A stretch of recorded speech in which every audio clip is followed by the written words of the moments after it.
Bonsoir à tous et bienvenue dans ce point de l'actualité. Le président de la Confédération africaine de football est à Abidjan. Patrice Motsepe a rencontré le président de la République Alassane Ouattara ce lundi. Les échanges ont porté sur l'organisation de la CAN 2023 dans le pays. Mahama Traoré. Après le Cameroun, les yeux de l'Afrique sont rivés sur la Côte d'Ivoire, pays hôte de la Coupe d'Afrique des Nations CAN 2023. Un défi à relever à la fois pour le pays organisateur et pour la CAF, Confédération africaine de football. Voilà qui justifie en moins d'un an cette deuxième visite en terre ivoirienne de Patrice Motsepe, le président de l'Organisation continentale du football. De son entretien avec le président Alassane Ouattara ce lundi, il faut retenir la volonté commune de la Côte d'Ivoire et de la CAF de réussir ce challenge. I want to thank you, President, for the wonderful work. Je voudrais vous féliciter pour votre leadership ici en Côte d'Ivoire. Nous avons confiance que la CAN que vous allez organiser ici sera la meilleure CAN qui a été organisée en Afrique. Nous sommes rassurés par les différentes infrastructures que vous avez mises en place pour accueillir cette CAN. Et nous avons eu la promesse chez le Premier ministre que la Côte d'Ivoire sera à la finale de la CAN 2023 en Côte d'Ivoire.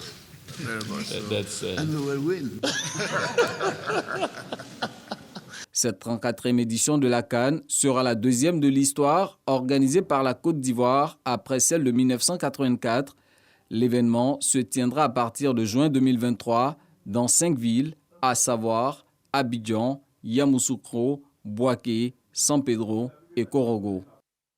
Et le président de la CAF en Côte d'Ivoire pour faire le point de ses préparatifs de la 34e édition de la Coupe d'Afrique des Nations de football. Patrice Motsepe s'est aussi entretenu avec le Premier ministre Patrick Achi à la primature, une séance de travail au cours de laquelle le patron du football africain a réitéré sa confiance en la Côte d'Ivoire pour une parfaite organisation de la CAN 2023. Le président de la Confédération va également visiter les chantiers en cours de réalisation avant une conférence de presse avec le comité de normalisation du football ivoirien. Le ministre du Commerce et de l'Industrie était en mission d'inspection dans les espaces commerciaux à Abidjan. Souleymane Diarra-Souba avait vérifié l'effectivité des mesures prises par le gouvernement concernant le plafonnement des prix. Cette période est un moment de grande consommation des denrées alimentaires comme les pâtes, le pain, le riz, le lait et le sucre. Le ministre a pu contrôler l'approvisionnement des marchés. Il ressort qu'il n'y a aucune perturbation au niveau des circuits. Dans la région du Gao, plusieurs familles de fonctionnaires occupent encore des logements administratifs sans en avoir le droit.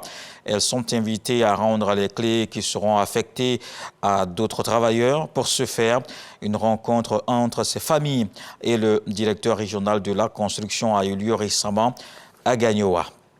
Dans le reste de l'actualité, au Burkina Faso, le Premier ministre présente sa feuille de route aux membres de l'Assemblée législative de transition.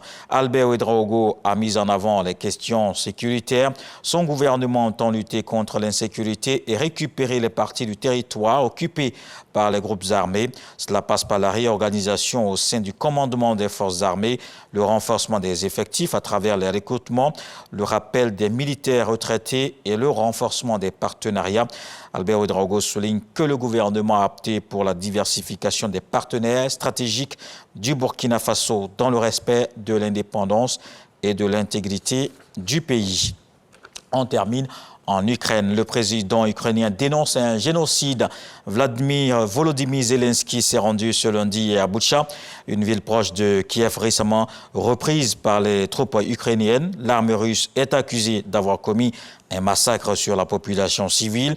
Les Européens discutent d'un alourdissement des sanctions contre la Russie. De son côté, Moscou rejette catégoriquement les accusations de crimes de guerre. Le président américain Joe Biden a une nouvelle fois qualifié Vladimir Poutine de criminel et s'est prononcé en faveur de l'organisation d'un procès. L'Union européenne est prête à envoyer des équipes d'enquêteurs sur place. Voilà pour le point de l'actualité. On se retrouve à 20h pour le journal. À suivre tout de suite les infos régionales.